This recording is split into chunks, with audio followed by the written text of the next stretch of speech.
Welcome back to today's video, and it has been not almost, it's, yeah, 12 years since the PS Vita came out. The PS Vita originally came out on December 17th, 2011, and that was in Japan, and then in Europe and America, it would be early February 2012. And it's crazy to see this device being 11 to 12 years old, depending on where you're from. And it was a way ahead of its time. The Vita could do so much that things at the time just straight up couldn't do. It had 3G for mobile, multiplayer gaming. It had dual analog sticks, the first we've ever seen in a portable gaming device. All sorts of cool, like the touchscreen, the rear touchpad, so many features that just weren't a thing on mobile gaming devices. And it has aged in a way that I feel like has made the device more useful with time.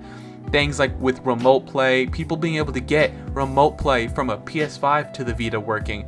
I haven't gotten it to work personally, but I've seen people getting it to work at the very least. So I have some, cadence to believe that that is something you can in fact do. And a fun fact about the Vita is still the most powerful official handheld console that does not have a fan.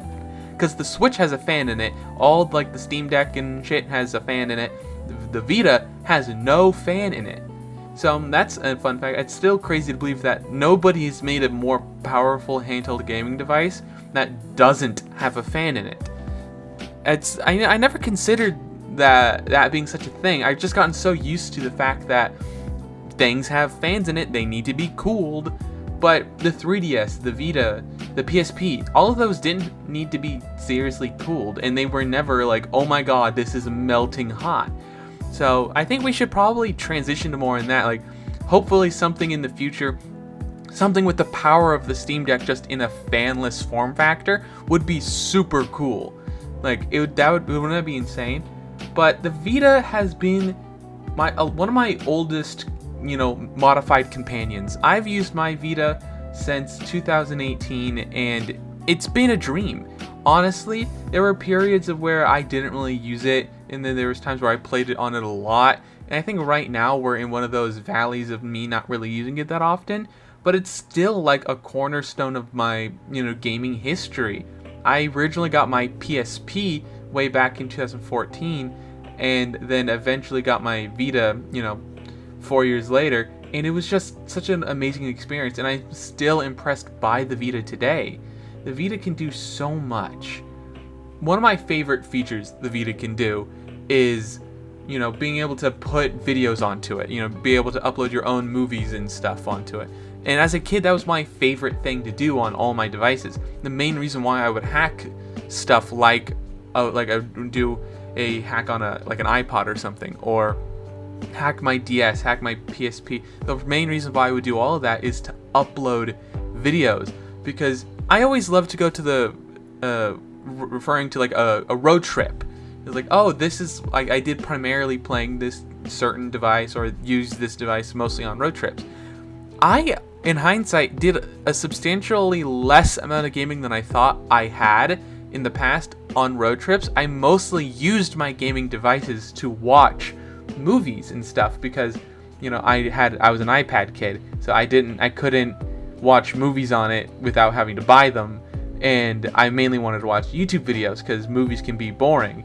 So what I ended up doing was the easiest device it was to do to was the Vita. After hacking my Vita, I was able to upload my own videos to it. So I was watching stuff from YouTube, just a bunch of like Linus Tech Tips, Wolf Den, beat 'em ups, stuff like that. And having that stuff on the Vita was just so cool, because by the time I got my Vita, the YouTube app was deprecated and no longer really worked, except like if you went to like through the browser. It was a whole thing. But it was such a cool experience to be able to watch YouTube videos and stuff on the device. And the 3DS had an official YouTube app, but it was garbage, and I also couldn't hack my 3DS at the time, because at the time you needed something like an R4 cartridge. I wouldn't hack my 3DS until literally this year or last year, can't remember, But the Vita could, like, I'm gonna say it again, but could do so much. Some of my favorite features were things that were added by the community.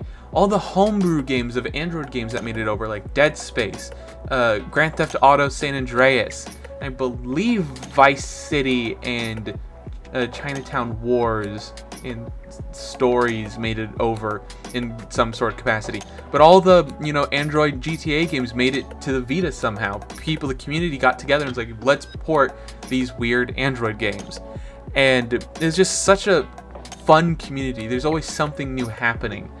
And I just generally like my Vita a lot. I wish it had lasted longer. I wish it had more support. The Vita, I feel like, is just a tale as old as time of wasted potential.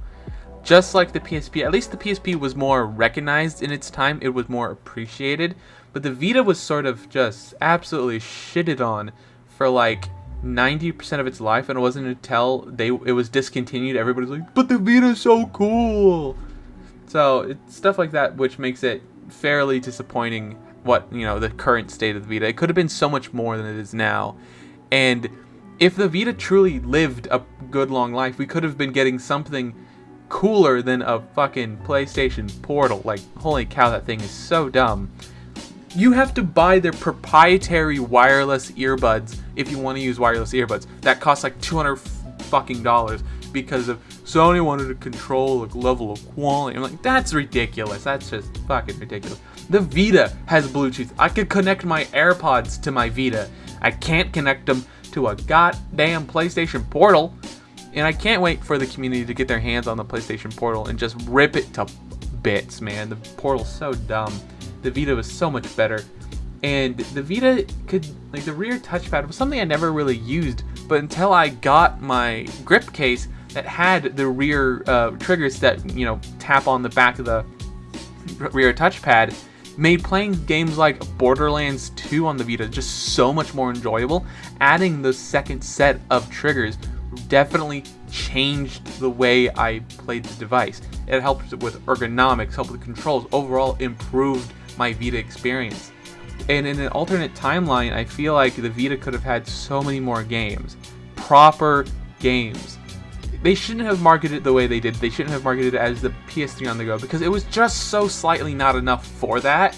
Like how they marketed the PSP as the PS2 on the go. It was just slightly not enough for that. So it was weird. Like, they should have just said this is the proper PS2 on the go, because it truly was. There was a whack ton of PS2 games on it, and if it did get more support, I wish we could have seen like a proper Kingdom Hearts game on it, or a proper Kingdom Hearts games ported to it, like 1 and 2, and maybe Chain of Memories and stuff like that from the PS2. And it would have been amazing. But now, like, the community straight up can't do that level of porting. At least I don't think it can. The level of work needed to port a full PS2 game to the Vita, and 90% of the time I don't think they actually full ported the game. I think they just made the game for the PS Vita in a way. Like, yes, they're using a lot of what they used for the PS2 game, but they had to do a lot of work on top of that to make it work on the Vita.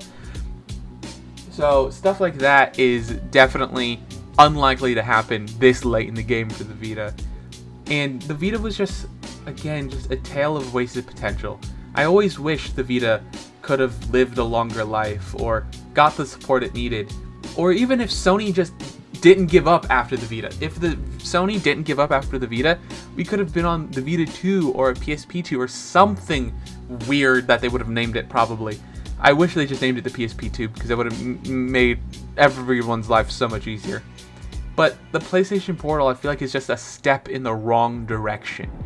And I just hope that the community either does something cool with the Portal, or Sony learns that if this does well enough, there's hunger for another PlayStation portable device, and they might start considering making another one, considering how well the Switch has done. It's on its way to being the most popular console of all time, almost hitting 150 million consoles sold, which is insane. And I've been in my research about why people think the Vita failed. I don't entirely believe this notion of the Vita failed because of mobile gaming. I feel like the Vita definitely had its own appeal, especially because like at the time, mobile gaming in 2012, it was like Noodle Jump, Subway Surfers wasn't out yet, Temple Run, and like Angry Birds. Like, what mobile game, like Bejeweled? Like, you weren't getting, you know, like Uncharted Golden Abyss, Persona 4 Golden, the Ratchet and Clank games that came to Vita, Sly Cooper, Thieves in Time. You weren't getting that awesome of an experience on mobile. I don't necessarily attribute the failure to the Vita to anything like that. Another thing people were blaming the Vita's failure on was the 3DS. The 3DS was only a success long after the Vita was already considered a failure. Like, the first few years of the 3DS were just a disaster because of, you know, lack of good games initially, the horrible price. Like, the Vita had all the chances to be successful, but in my opinion, the main reasons why it failed was poor marketing, lackluster games, and lack of third-party support. That just killed the Vita. Sony did not try to coerce devs to make games on the Vita. They didn't do anything at all. And they had some really cool ideas like cross-buy, cross-save. They were one of the first companies where I could really think of, like, you could take your, like, you can play a game on your PS3 or PS4, then get up and leave and continue playing the game on your Vita. It was such a cool idea that just was squandered due to the lack of effort on Sony's part. I don't blame anybody except Sony for the failure of the Vita. It could have been fantastic. It could have killed the 3DS.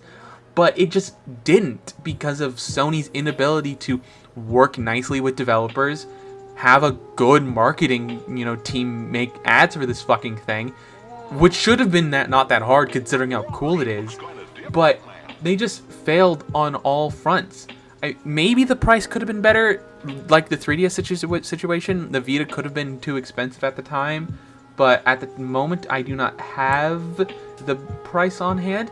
But overall, it was just so many things at the time. Oh, I remember the price. It was $250, which in hindsight, yeah, that's a bit much, but the 3DS was like $200, and the Vita could do so much more. So I feel like if they dropped it to $200, it wouldn't have been that bad, but it did get cheaper with time, and you got game bundles. And the whole I almost forgot about the whole situation with memory cards. That was also just a mess. Sony should have never done their proprietary memory cards, but if you were buying mostly physical games, it wouldn't have been that big of a deal if it was just holding a few saves. I remember I spent like $50 on a 16 gigabyte card off of eBay. God, that was brutal. And now I have a SD to Vita adapter thing in my Vita, so I don't even have play any of my physical games anymore. I love the Vita game cases. This is a weird tangent, but I love the Vita game cases. But to summarize this whole video, because I feel like it's getting too long, the Vita was just a waste of potential, and the blame solely sits on Sony's hands. Like, Sony has to take the L on that one, and hopefully, maybe if the PlayStation Portal does good, hopefully maybe that will convince Sony to make another Vita.